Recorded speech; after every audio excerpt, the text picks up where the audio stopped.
Thank you very much, Mr. Olakode. It's actually my pleasure to be moderating this panel session, and it's quite amazing also to have the likes of you all here in this building. This is the fourth day of LABAF, and today for the Ngugi session, we are going to be doing Devil on the Cross. I think, I don't know how many of us will be around from the one, the two, the 3 years to 8. Okay, and then okay, also yeah. Thank you so much. I welcome you all once again. So I'll be inviting to the podium. They are actually great minds, although many of them, all of them are actually friends and colleagues, and of course they are brilliant minds. Do me the honor to invite to sit the person of Mr. Kehinde Folorunsho. He's a literary critic and of course the monitoring of our time. Thank you very much, Mr. Kehinde. Alright, so also I'd like to bring up on stage one of our very old brother. He's also he's a writer and also a critic. I would like to bring on stage the person of Mr. Ayanlaja.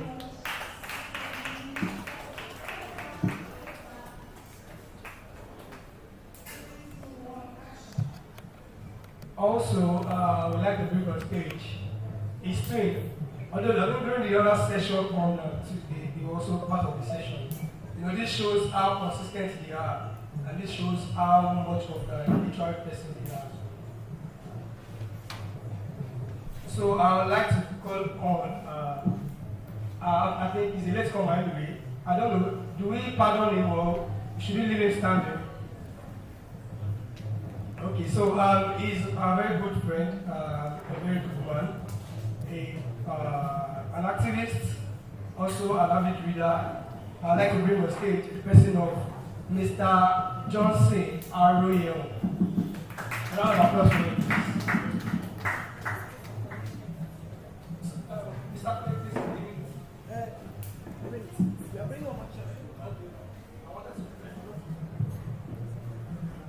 Wow, I can see the session is great already.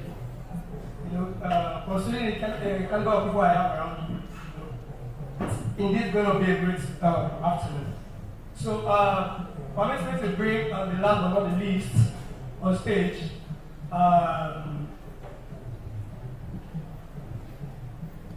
Also a poet, as well as, let me say, writes down flash fictions, he's a critic as well. So bring on stage, Mr. Ayanlaja.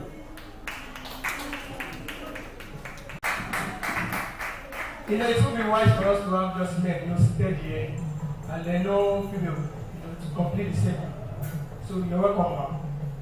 Alright, so one of the things, when I discovered that this text, when I first came across this text, one of the things that amused me the most was the fact that he wrote this text while he was in prison.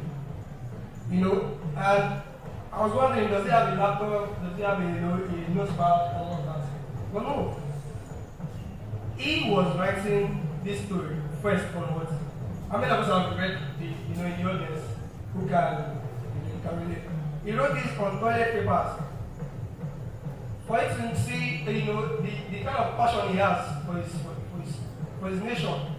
Somebody who is already in prison and he still has that fortitude to write on toilet papers just so he can chronicle his story and then resist some of these difficult things that are happening in society. So before I would ask our panelists to speak on these difficult issues that kind of surround this text, I also want to share with us that this text was actually written in 1980. After he wrote Drug Between Aware, he was arrested because of that. The association of the open kind of proclamation of the Mau resistance saga. So, having been arrested, lot of us here, we have this, when something happens to you, you tend to draw back. When you see kind of a stumbling block, when you want to do something, you just take the back seat and then let what to do, just say what to do. But Ngugi is somebody who starts is actually more of his own one. Once he's made his decision, his intentions, he just goes for what he wants. So I would like that our panelists, first of all, the first question I would like to ask us is that Ngugi has been able to capture this thing in his own language in order to, of course, pronounce where he stands, to foreground what he is for.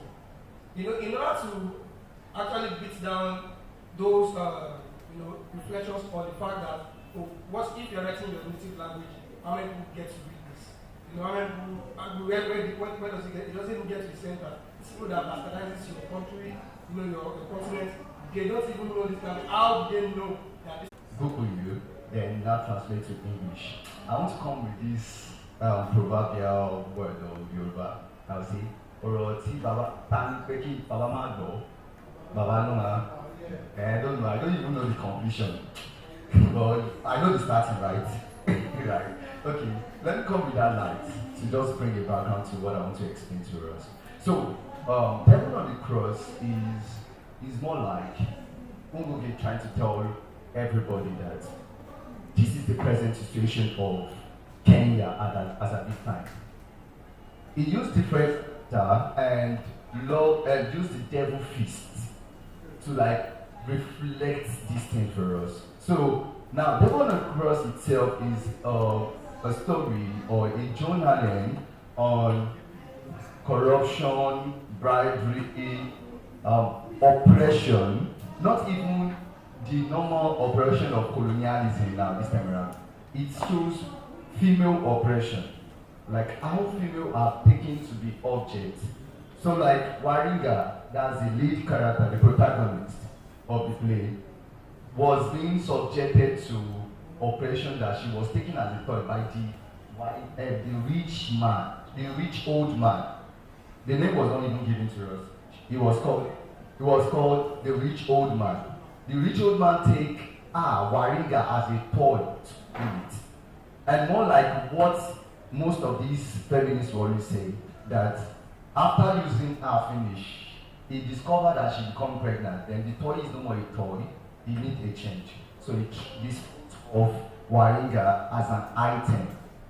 Now this is a post-colonial issue, even among us black, where slavery have now moved beyond white man enslaving the black man. It's not a black man enslaving a fellow black man based on this social class. Yoruba now, that they will say all this thing, complexity that actually revolve about translating back to Kukuyu. The meaning, the importance, the message might actually be lost through translation. So he first writes to his direct audience in Kukuyu, then later on, he now translates back to the general audience. English, you need this right? Now, I feel his later audience is not even to the Europeans. His later audience is the African countries, is the African brothers around. So much so that, let me translate back to English. That's why he did not give the translation out to everybody, to just any other person. He translated it himself, giving you a kind of metaphor that I am not translating this to the general world. I am translating it to every Africans that experience the same thing I'm experiencing with my country. He believes that he also is not the only person trying to liberate the people from the self-afflicted problem that we find ourselves after independence. We also have African brothers that spread across that also go through this thing. So he translates it himself, maintaining the message, and give it to every other African brothers. I have writers around. Please translate back to your indigenous language so that your indigenous audience can get the value of this thing. So I feel the message, the language itself, is just for the audience center. Thank you. All right, thank you very much. I think one thing that explains is the fact that at the beginning of that story, there is a kind of way the storyteller, made us understand that this story is actually for this. It belongs to these people. These are the people I'm concerned about. Before, according to the story, the storyteller was actually he was beseeched, he was begged to actually tell the story out to other people so that they can learn from this. Yeah. You might like to contribute to that. Okay, so I think ladies first thing. Right. It's going to be very quick. And good afternoon, everybody. I agree to what you just said. And okay, I'm going to start from the title of the book, Devil on the Cross. Actually, it symbolizes two things. And we can see the cross as a symbol of moral and justice, right? And then the devil as evil. So it symbolizes crucifying the devil, that is crucifying evil on, morality and all. And then the second part and the second symbol is that we can also see the cross as a symbol of worship. So even in that same novel, we can see that even the devil ended up being worshipped. So instead of crucifying the devil, these people went back to worship him, brought him down, took the evils from him, and then they continued. I'm going to answer your question now. Why did he write it in his own language, in his native language, before translating it to English? First of all, he wrote it in his native language as a revolt to the whites, right? We don't depend on your English language. Our culture, our history, everything, our art is embedded in our language. So we can't use your language, English language, to describe our culture. We have to use our language. But then the reason why it translated back to Gikuyu was because, I'm going to give this example. Kenya is not the only country that is facing slavery at that moment. So he wanted to advocate and, spread the tentacles and, he wanted to give it a wider reach, a wider audience. And now that's how we are able to advocate for it now. That's how we are able to discuss it now. If he had left it in his native language, we wouldn't have been able to read it and understand it. And we can see that in the same novel, he did not translate every word, because there are some words in some language that cannot be directly translated to English. We can see it in Yoruba, but there are some words in Yoruba that we can never translate directly to English.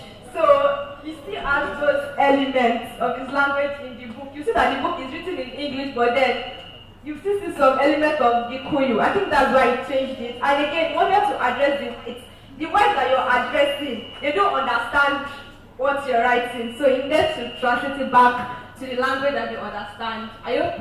Right, thank you for that wonderful submission. So can we hear you, Mr. Matson? All right, thank you very much, moderator. Well, I don't know if we have the permission to speak to the context of.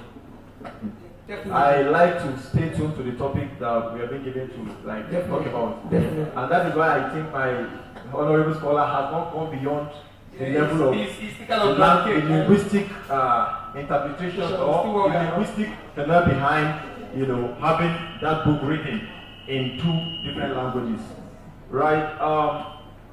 I would like to say this, right? When there is saying in African tradition that when a man in the language he understands, that goes to his head. But when you speak to a man in his own language, that goes to his heart. It means the concept of understanding comes clear when your language is being spoken to you. For example, in Yoruba land, if I tell Brokeni, he understands it better than anybody. He can pick the language, the linguistic capacity of the language. But when I say it in English, I kind of reduce the capacity, the depth of the language. So I will take it in three dimensions. One, yes, he was addressing his tribe men, the Gikuyu, the Kenyan, right? Another thing he was writing to Africans, his African brothers, because the concept he was addressing at the time speaks to what's the generality of the event that, English, and then we need to understand that language is divine. Language is a divine gift. Language is not, English does not belong to the English people. No language is, in as much as you are a Yoruba person, you can lay claims to Yoruba as a Yoruba tribe, where Yoruba language does not belong to you only. And if I would take you through the historical, journey, the Fulanis they conquer you by your language. When the Fulani wants to conquer a country, the first thing they learn is your language. And that is why they have the most sophisticated, concrete strategy all around the world. When they come, they understand. That is why today, when you meet a Fulani man that stays in the West, when he speaks Yoruba to you, you will have been lost. Because an average Lagosian will not be able to even speak that Yoruba as much, as that Fulani man. Because he understands that when I even want to, the fact that we learn English or we understand English does not take our African roots away from us. I think we need to make clear. It doesn't. It rather empowers us to understand the conspiracy of these people and the extent at which they can go in impoverishing, in making us, less economic, advantageous nation or countries in Africa. And that is why when you read How Europe Underdeveloped Africa by Walter Rodney, you understand this concept better. In fact, I was reading this book and I put it side by side with this book and I was like, wow. It was like Walter Rodney designed the theories and what Nyong'o applied the theories. That look, this is what is happening to us in Africa. Then this is how it is happening to us in Africa. So he has to write in 2 different languages, and it is not a weakness. It is rather a strength. And like you said, the propensity to reach wide audience. And in Africa, maybe, yes, of course, we can continue to blame the whites, we can continue to criticize them for whatever thing, but in every disadvantage anyway in life, there's always one or two disadvantages. One of the advantages that we have that should be noted is that the whites, depicted us with a language that unifies us, that kind of give us a platform to relate with one another. Before the antecedent of the Occident, Africans do not have a unified language, a language with which we can communicate with one another. We do not, and we are the most divisive, continent in terms of language in the whole world. So English has become a weapon to as well provide a platform for us to have a unified thought. I will take a sharp contrast to what my honorable colleague said in respect to devil on the cross. Devil on the cross is not an act of crucifying devil. No. And I do not think, having gone through the text, that Watiambo was trying to kind of crucify the devil. No, that was not his agenda. He was rather telling us the implication of the devil on the cross. One. Secondly, he has to take that satire. He has to use that because that is the satire, and he can only communicate to us because he was speaking to people, the Kenyans who are majorly Christians, and he needed to use biblical reference. And when you go through the act of crucifixion is a honorable act. It's not a bad one. So I wouldn't, if there's someone to be crucified, I think it should be good. It is even the reason why he's crucified. Why was he in prison? And why did he write, that book in prison? You cannot have a crucifixion where the one to be crucified is marching and is walking majestically to the place of to the place of crucifixion. It doesn't speak to the calamity of that, of crucifixion. I don't know what's going through his mind. But one of the things that is obvious is that he was telling us that look, and the language is so clear as it is then, in fact, more demonstratively clear now than ever. You see businessmen in that narrative. I will restrict myself for now to the linguistic, context of the book before we now delve into the other metaphors. There are many symbolism and other, actors in this game who at one point or another portray different way. Thank you very much. Thank you very much, Mr. Matthew. That was quite, eye-opening. Okay, so because one of the things is because we needed to foreground that aspect of the linguistic, because for it to have most of the times when these works are written, the contractors are going to translate. But for it to have decided to translate that, there is a purpose for that, And of course, in Africa we don't do artism, We don't do art for the sake of art. There is always a purpose for which we engage in art. So, going to the context here, because one of the things I think, because during these, the first day, the 2, the 3, we've been dealing with the part where Ngugi, of course, revolt against the whites. I mean, the colonial imperialists and the effect, because this book is actually therefore, yeah. So that disenchantment will therefore be the perpetrations of political problems in Africa, whereupon they can't.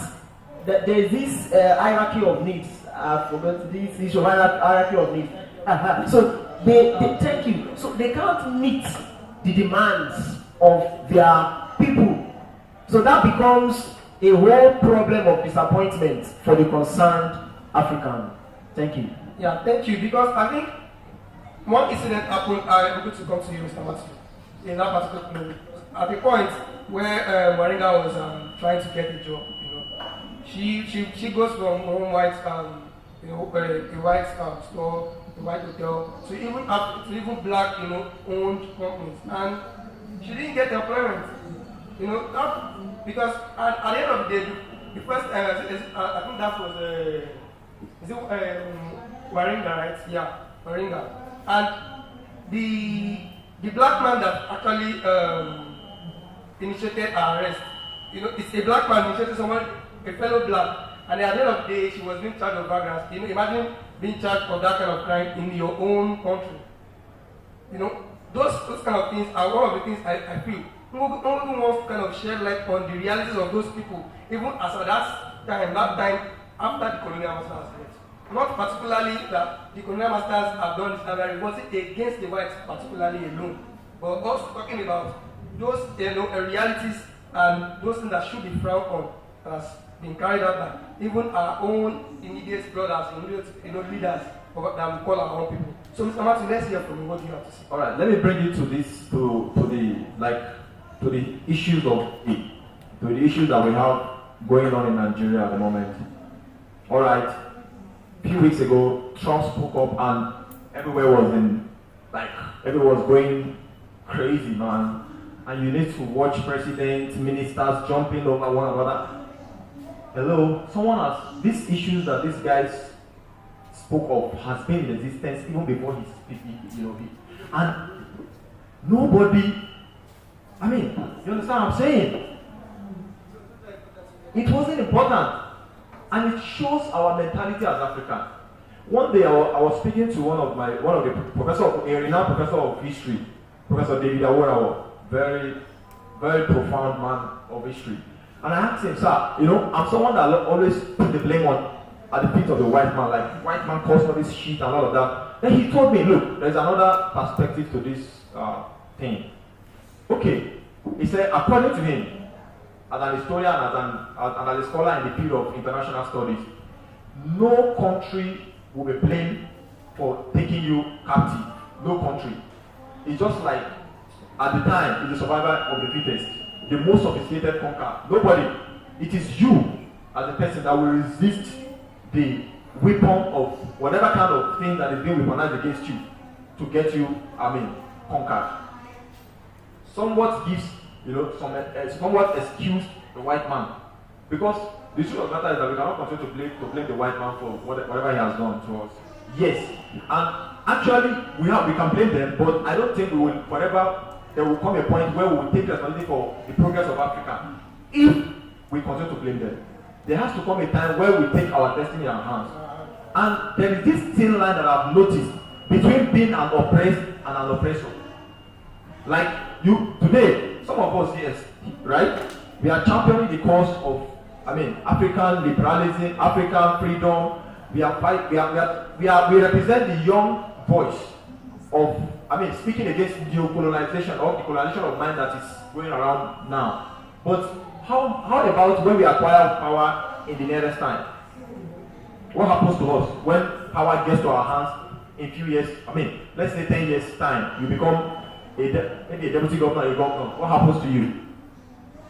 Remember that the current president was once called the champion of democracy in Nigeria. But today, can anyone who called him that name? Shonika wrote, the man died in prison. And he said the man died in you and I, if we cannot stand against what? Against oppression, against any form of injustice anywhere in the world. It is not even when it happens in Africa alone. When it happens anywhere. Today, what do we have going on? Igbo against Yoruba, Yoruba against Igbo, Hausa against this. We are in perpetual chase of vanity, like literature of absurd, So, I think that is what the lesson as at then is still as current as now. We need to speak to ourselves as brothers. What is the concept of leadership? And this capitalism that we are talking about, let's not forget the history of capitalism. It started from Industrial Revolution, correct? And what happened before then?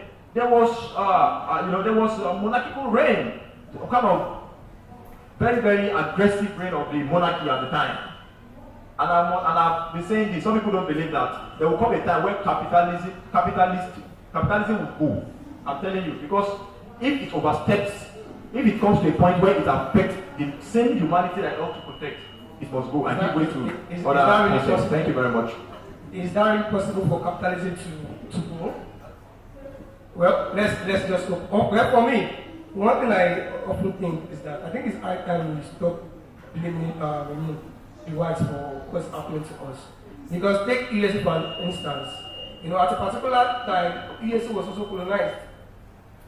But it got to a point where some sort of person stood up, sort of, I'm like, we have to make our relationship. This is our own thing.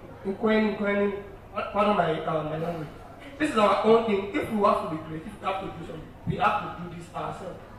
And I think that is still one reality that our so-called leaders, not even just leaders, that we haven't woken up to yet. So, Mr. Yeni, I think you have something to say from that.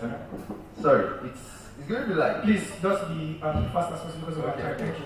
So it's more like I'm going to be refuting almost every theories that everybody has laid down now on this book. The fact that colonizing ourselves now what he's trying to do when it comes to decolonizing now is that let us also think individualistic. Let us look at the real criminal. What the white man have always been doing, there's a popular adage that you cannot hurt me except I give you the permission to do so. So the white man cannot hurt us except we give the white man the permission to oppress us. Many of the things now, look at what happened in the legislature. Innocent, this new guy that starts card dealing. Innocent. He starts card dealing and they say that okay, for the legislator, let us start using innocent cards. Proudly Nigeria. What did the legislators say? No, we don't want. And now I love this one time, what's the name? Unila Choir sang this song Tokumbo. If you look at the context of the Tokumbo, many of the things there is that many of us now prefer something foreign. And that is why you said that, okay, now you get small power. What do we do? Even we that we speak here, if they say that, okay, tomorrow, Mr. Victor, you are the next president of Nigeria, can you really do the thing you preach outside it? Are you getting it now? Okay. So it is now us, not the white man. The devil that should be on the cross, let us face our problem and not start blaming. Yeah. Okay. Thank you very much. Please, we have limited time. A few minutes. So I'll let that we manage. The reason why I have to reply quickly is because he keeps portraying devil as maybe the kind of devil that should be crucified in Africa. I think I even want to ask now, that question. Yes. Who is actually the devil in this? For me, I think if Wachango had wanted us to think in that line, there wouldn't have been a resurrection of that devil in the book. Do you remember that? That along the line, this devil, where the real place where the title is taken from is from the revelation that occurred to the lady, right? Where she sees a man. People were saying, go and crucify this person. Now, there are two things portrayed in that scenario. One, the person who is going to be crucified is happy going there to be crucified. That's the first thing that tells you something. He knows how to. Look. He knows the message is passing across. What is the? I mean, how can you explain someone who is about to be crucified and being happy? Does the word crucifixion sound like it is like people who steal the election and telling you go to court? Because he knows that, come on, I'm gonna get out of it, man. That is why I need you to understand that this crucifying devil does not actually mean let us crucify our own devil. No, maybe partly, but based on the context of this book, when I'm in there, man, isn't that doesn't that send a message to you that okay, someone is daring me to go to court? If he's so sure or scared, can I tell tell your landlord when you get home, tell your landlord that I'm going to court. If he has issue, he will call you Kilo Shele. He will want to, despite the fact that he has power, right? So who is the devil now? Because they fought the military at the time, right? They were called the champions of democracy. Now the military have gone. What happened? And that is why when people were saying that Donald Trump will come and take our resources, some people were saying the resources that he benefited you. In what way have you eaten a dime from that resources? If you are from River State here, have you collected any money from the oil extraction that is being taken from your land?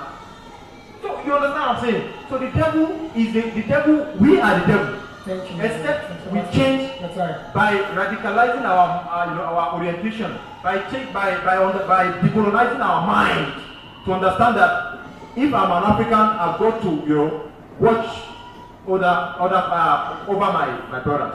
Let's I think Mr. Kenny has. I have a comment. Please, in a minute. Yes, thank you. From all that everyone has said, I think it is crystal clear now that Ngugi is saying evil has no color, right? It is not a thing of white, black, or as Mr. Johnson has rightly said, and Kenny as well, that it is about the African against the African. But Mr. Moderator, just so we do not derail from the point, I think we should begin to address the facts of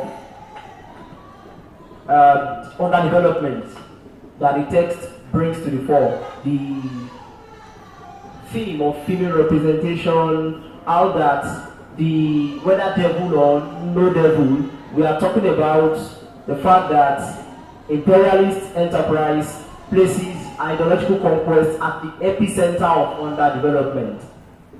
So, if that is the case, let us examine the capitalism, the club of rich men, those who see power as a flesh pot of escapism, those who they dislocate the lives of the common man. This club of politicians, the capitalists, those who do not want development for the people, and as you have rightly said, the revolution.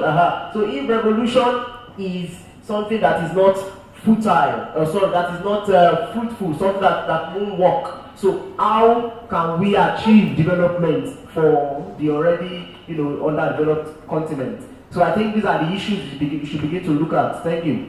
Alright, thank you very much. I think I would like to speak on that and I'll listen to my final question, because taking the protagonist of that text, it's a female character who really loves to develop a lot of beautiful and kind of very, very complete characters in female. So Moringa from the onset, was this kind of individual, individual who kind of had this kind of, I think, let's say, perhaps not low self-esteem of herself as being black. It felt like her color is actually the real problems. And then somebody moving from that point and getting to that devil feast, and then in this this capitalists, come to display how they derive joy in impoverishing people and making sure that the masses do not grow beyond where they are. And then getting that enlightenment which Ngugi tries to make us see, which Owaringa got, and leading up to the point where she has to take action. But her own action in that regard, tends to be okay. The only solution I think from my own end here has to do with violence. That is the only way. That is what she saw. She asked me because as females, of course, many a times they don't often have what do you call it now? They don't have the grace. People have the grace, or they don't have that power to actually make this change sometimes because they are kind of marginalized and all of that. So Waringa as a character in this text, because why do we think Ngugi is actually trying to build this resistance and using Waringa prevalently? Somebody who is known, apart from the fact that there is oppression, generally for the masses. I'm talking about oppression narrowing down to a female in this regard. What do we think Ngugi tries to paint? Is it trying to, because scholars have actually argued that Ngugi is not actually trying to kind of justify the fact that females are being oppressed, because it kind of situates female liberation within the kind of national liberation.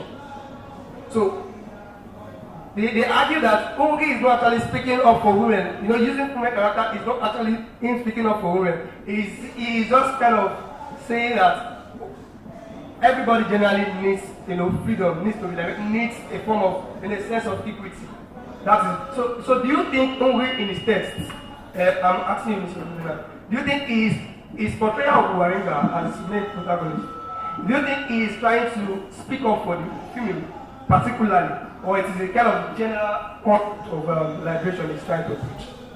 Alright, I was actually thinking I was answering his own question. So, I don't want to say the main reason, but one of the things that he was advocating was not particularly for the female gender. So, the court is meant for justice, but you have now replaced the court for a place, a plaything for yourself. So that is it. That's why did he have to bring the Waringa's revolution at the end, not at the middle? Why is it that the same Waringa that saw the nightmare is the same one that did the right thing? So much so that when he's trying to tell us that when it comes to justice, let everybody be equal. Now, let me now go to answer the question of the female character and why did he have to use female character? It is of two ways. Yes, African is a female. It's Mama Africa. Everybody call her Mama African. But in this book, I think Ngugi is not even talking about Mama Africa. He's centering our eyes. He's centering our eyes down to the female character. Look at what's name? Waringa. Through flashback, we get real detail about Waringa. It is not doing like every other play text in his book. Look at every other character. But Waringa's character, of all Ngugi's character, is so special because she's the embodiment of a real woman facing real-time problem of a female, African female, from colonial period to post-colonial period, where she has to get to a lot of fact that most females get to this point in their life that they feel nothing will work out, that they want to commit suicide, they want to die, and many a time what they run back to is their traditional ways. Waringa wants to run back to the village because she wants to run back to the traditional element. When female, although you might, because of your European ideology, you might think that they are being marginalized. But really, they are not marginalized. every person has a role to play in the family traditional African home. Seriously, I hope we have enough time to elucidate on this thing. My time is up. Let me just end here. Thank you very much. Before we end the session, I would like to know if anybody has perhaps just a question. Okay. So come to the end of this session, moving to the mentorship. A round of applause for them, please. Thank you very much. That's brilliant and wonderful. You know, one of the tables, thank you. So after the mentorship, they will take pictures together. All right. So one of the things about Ngugi's work is always controversial. It gets to the point that the panelists start fighting. It gets to the point that the panelists start arguing and disagreeing that no, this is it. Now, to have an explicit understanding about history, words, writing, we have the best mentor in the house. Who is going to that will change it? That will change it. It is about here. Is it us? Are we the ones? Is it our capacity? Is it our capacity for greed, innate in us, that will make us put in the same position, chop more than we can possibly need.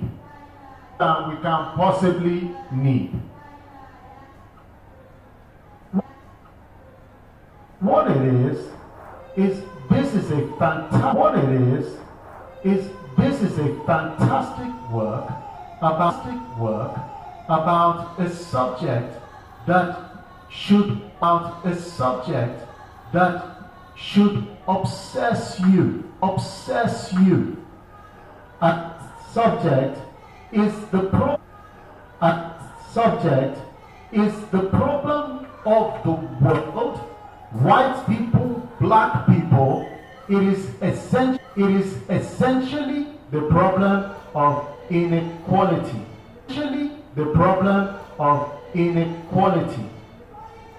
All the problems of the world stem from inequality. Why do we have such unequal society? Cross is you. It is your human nature. Control yourself. Control yourself. Be more than your animal nature. But if you forget that you have an animal nature, no. You have. We all have. So the devil on the cross can be anybody. It can be any one of us. We all are capable of seeing inequality. We all are capable of seeing a young girl or woman who falls pregnant and ostracizing her. As if now only woman just magically became pregnant. The man will call, it takes two. But we are quite capable and will shun and will do all of these things that are actually unkind. They're not good. So the devil on the cross is us and our nature, but as a result of our nature, it is our society as well. What's very interesting, if you are going to write and you have seen the power of writing, okay, is to know that what you need to write about is what is called the zeitgeist. The way the world is as you understand it now. You capture the zeitgeist. If you do that, people will read your work, and because human nature does not change, they will argue about it politically. But hopefully, you will have moved the dial forward towards a kinder world, a better world. What is the zeitgeist? What is the reality of your world? It is that capitalism has become the same as democracy, but they are not. So, today, you are supposed to be living in a democratic society, but it is usurped by capitalism, because capitalism helps to make people wealthy, but democracy has got nothing to do with that.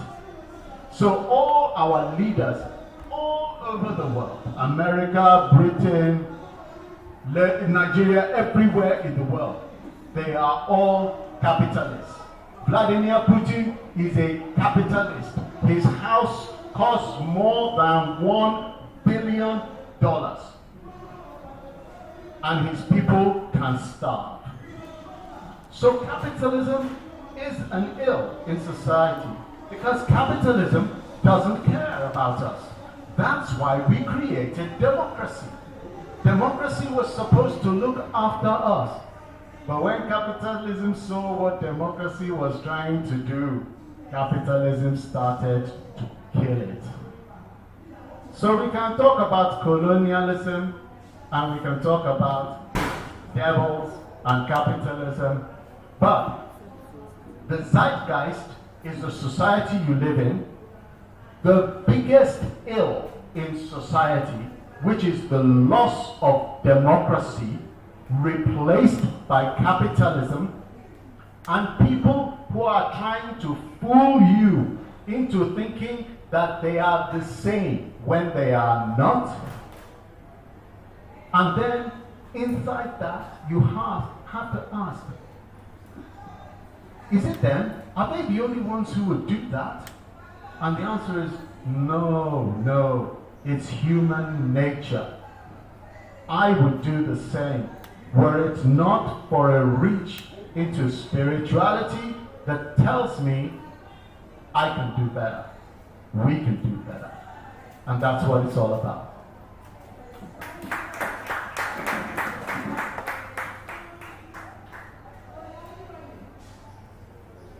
Yeah, if there are any questions for me? A round of applause for Mr. Kehinde Shikwadi. Please sit down, sir. Please sit down. Okay. One of the things I always appreciate on to mention is the clarity. You know, clarity and thorough understanding of things. To be honest, I won't say I was confused as far as when we have the panel discussion, because I was picking sides, I was listening to this, I was listening to that, and at the same time, you know, I was raising different questions. But when you mount these things and give us an explicit illustration, explanation about even the meaning of the devil on the cross, and a lot of things just go in my mind. Am I killing the devil? Spiritually and physically. And to be honest, that is the truth. It is ironical. We are looking at it from the literal reasons. Ngugi is actually talking about who the wounded on the cross. But at the same time, he's speaking to individuals, trying to ask yourself these spiritual questions. Who is the devil on the cross? And to be honest, a lot of thoughts. Don't let me bore everyone with my personal, because like 50,000 questions, but nothing. I will say for another day. You have questions in the house on this mentorship. So the question is going to join the question for the panelists. So the panelists to raise the questions, or the discussant can raise questions, so that Mr. Kehinde Shikwadi can answer everything at once. So we have questions. Okay, one. Once again. Okay, why are we taking the first one?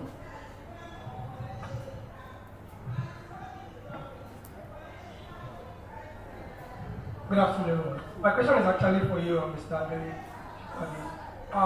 Because one thing is, we are certain that there is a problem in Africa, and particularly that there is a problem. But nobody wants to stand up to, making this problem solved. This issue, do we say it is an individual issue? Do we say the issue ongoing, the problem, the way to solve this issue? Is it an individual issue, or it's an issue of the system? Okay, thanks. I'll stand because the stand has power, not because I want to stand.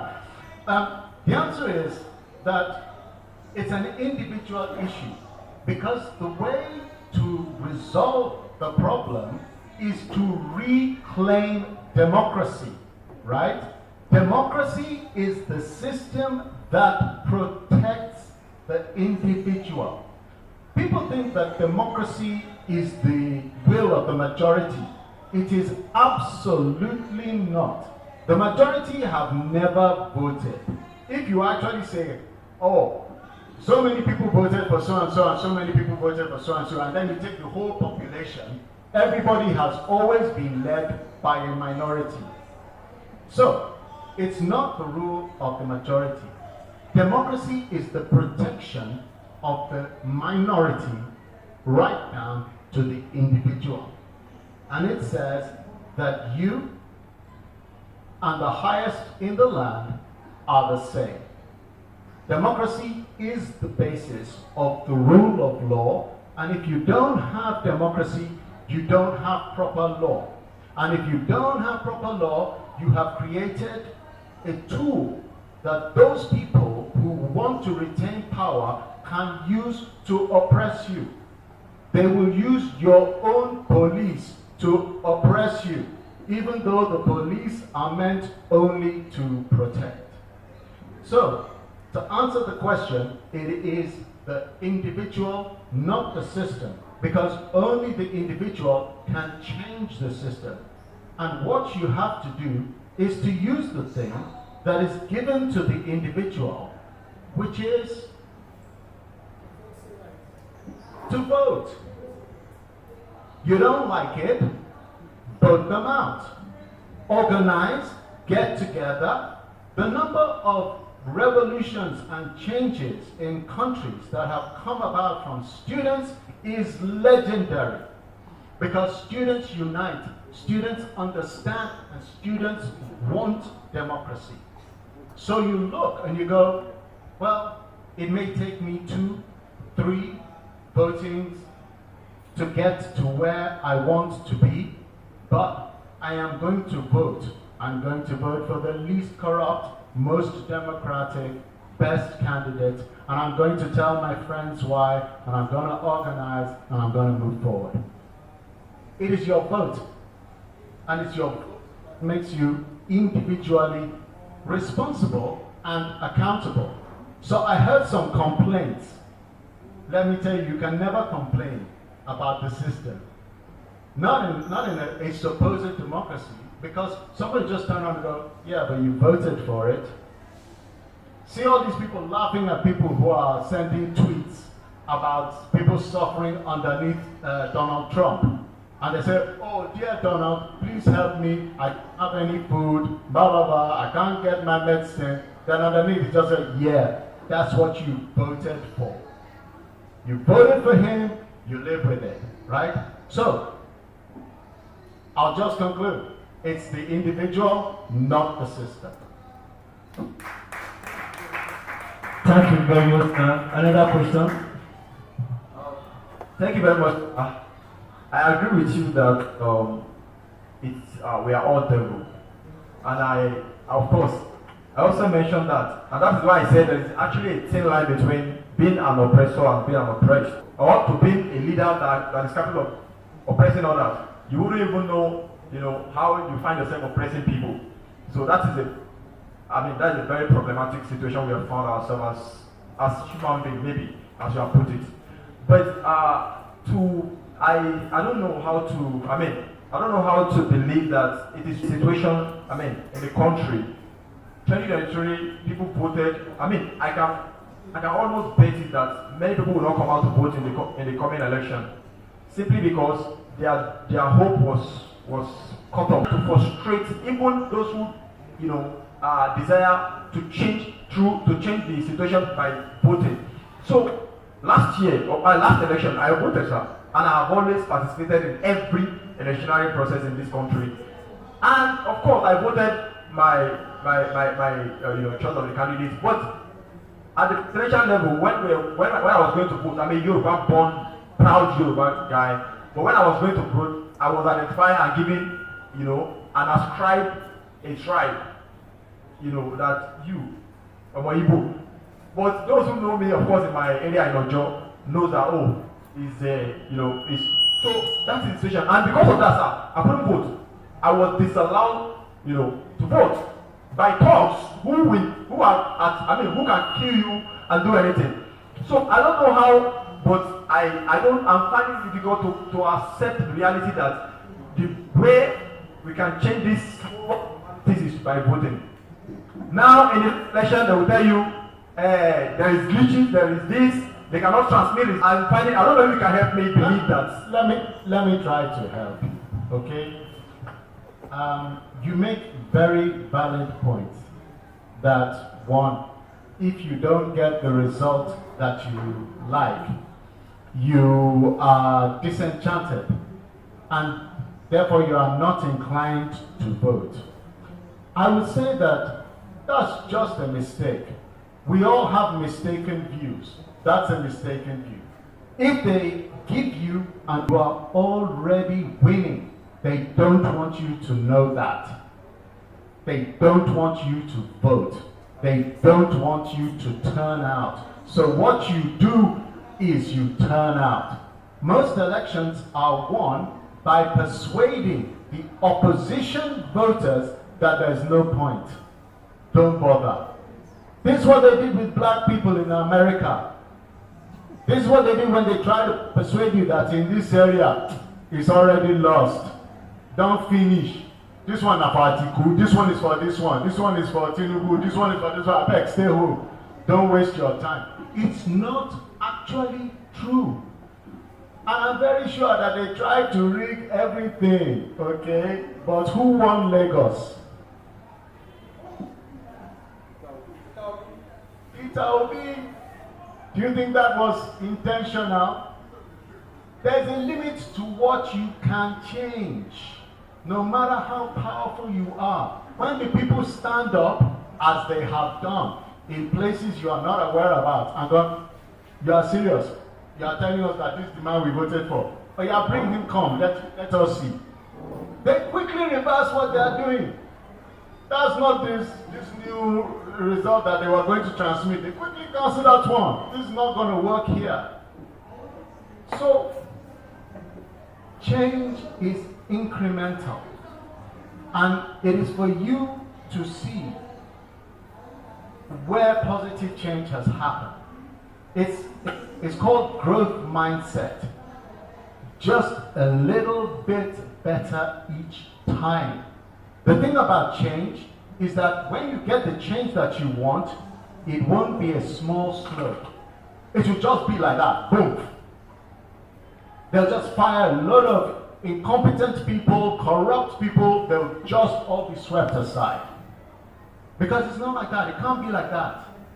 You can't be good and honest and have a corrupt cabinet. You can't. You must remove all of them. So, but gently, but believe that it's working and believe in the process and do not dissuade people from using the only instrument that they have to effect change. Because violence, no. Quite often they want violence. That is how they can impose control. And best we have a big fight and you will see who controls machine guns.